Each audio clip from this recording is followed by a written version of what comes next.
ባሳለፍነው ዓመት በማህበራዊ ዘርፍ በርካታ ውጤታማ ተግባራት ተመዝግበዋል። በትውልዶች ውስጥ የሚስተዋለው የእሴት መሸርሸር ዋነኛ መነሻው የትምህርት ጥራት ችግር እንደሆነ መንግስት ያምናል። ይህንን ሳንካ ለመቅረፍ ባለፈው ዓመት በትምህርት ጥራት ላይ ልዩ ትኩረት ተሰጥቷል። መንግስት የትምህርትና ስልጠና ፖሊሲ ቀርጾ ተግባራዊ አድርጓል። ትምህርት ለትውልድ በሚል መሪ ቃል ማህበረሰቡን በማንቀሳቀስ የትምህርት ተደራሽነትን የማረጋገጥ ስራ ተሰርቷል። ዝቅተኛ ገቢ ያላቸውን ተማሪዎች በትምህርት ቤት ምገባ ፕሮግራም ከትምህርት ገበታ እንዳይቀሩ አድርጓል። ይህ ጉልህ ተግባር በዓለም አቀፍ ተቋማት ጭምር እውቅና የተሰጠው ነው። መንግስት በጤናው ዘርፍ ባለፉት ዓመታት የተመዘገቡትን ስኬቶች መነሻ በማድረግ ክፍተቶቹን የመሙላት ስራ ሰርቷል። በሽታን ከመከላከል ባለፈ አክሞ በማዳን ላይ ልዩ ትኩረት አድርጓል። መሰረታዊ የጤና አገልግሎት ከመስጠት ባሻገር የሕክምና መሳሪያዎችና መድኃኒቶችን በሀገር ውስጥ በማምረት ከፍተኛ ውጤት ተገኝቷል። መንግስት በሚያከናውናቸው ተግባራት ሁሉ ዋና መገለጫው አካታችነት ነው። ሕፃናት፣ ሴቶች፣ ወጣቶች፣ አካል ጉዳተኞች፣ አረጋውያን እንዲሁም የአገር ባለውለታዎችን ታሳቢ በመደረጉ ተሳትፏቸውንና ሁለንተናዊ አቅማቸውን ለማሳደግ ጥረት ተደርጓል። ሴቶችና ወጣቶችን ወደ አመራርነት በማምጣት ውሳኔ ሰጪነታቸው እንዲጨምር ተደርጓል። ተጋላጭ የሆኑ ሴቶች በነገዋ የሴቶች ማገገሚያ እና የክህሎት ማዕከል በማሰልጠን ተሳትፏቸው እንዲጨምር ተደርጓል።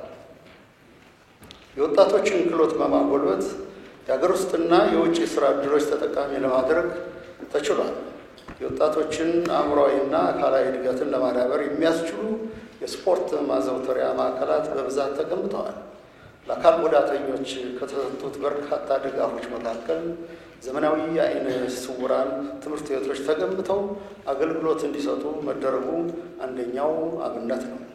መንግስት ለመጪው ትውልድ ሰፊ ትኩረት የሚሰጥ ሲሆን በተለይም በሕፃናት እድገትና ትምህርት ላይ ትኩረት ሰጥቶ በመስራት ላይ ይገኛል።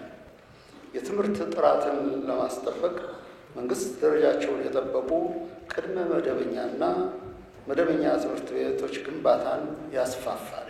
የቴክኒክና ሙያ ትምህርት ለሀገሪቱ ኢኮኖሚ የሚያስፈልጉ ክህሎት ያላቸውና ውጤታማ ባለሙያዎች በሚያፈሩ መልኩ ይቃኛል።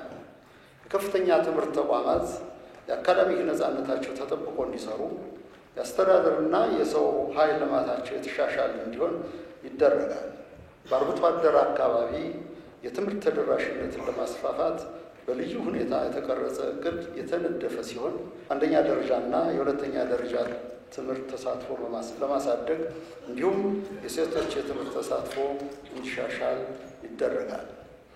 የጤና ተቋማትን ተደራሽነትና ጥራት በማሳደግ በተለይ የአገልግሎት ችግር ባለባቸው የአርብቶ አደር አካባቢዎች ልዩ ትኩረት ይሰጣል። በሰለጠኑ ባለሙያዎች የሚሰጠውን የወሊድ አገልግሎት በማሳደግ ሁሉም እናቶች በጤና ተቋማት እንዲወልዱና ሁሉም ሕፃናት እንዲከተቡ ይደረጋል። ወረርሽኞችን በብቃት መከላከል የሚያስችል ልዩ ስርዓትም ይዘረጋል። የማህበራዊ ዋስትና መርሃችን በራሳችን አቅም ለተቸገሩና ተጋላጭ ለሆኑ ዜጎች መድህን መሆን ነው። ተጋላጭ ዜጎችን በዘላቂነት በማቋቋም ወደ አምራችነት በማሸጋገር የተረጅነት ባህል ለመቀነስም ይሰራል። ዓይነ ስውራንና አካል ጉዳተኞችን ታሳቢ ያደረጉ መሰረተ ልማቶች እንዲስፋፉ ይደረጋል። ወደ ከተማ የሚደረገውን ፍልሰት ለመግታት በጥናት ላይ የተመሰረቱ መፍትሄዎች ተግባራዊ ይሆናሉ። አረጋውያን የሚጦሩባቸውና የሚደገፉባቸው ማዕከላትን በማደራጀት ዘላቂ ድጋፍ እንዲያገኙ ይደረጋል። ወጣቶችና ሴቶች በሀገራችን ፖለቲካዊ፣ ኢኮኖሚያዊና ማህበራዊ ጉዳዮች ላይ በንቃት እንዲሳተፉና ተጠቃሚ እንዲሆኑ ዘመኑን የሚመጥን እውቀት፣ ክህሎትና ብቃት እንዲኖራቸው ይደረጋል። የሕፃናትን ሁለንተናዊ ተጠቃሚነት ለማረጋገጥ በልዩ ሁኔታ ይሰራል።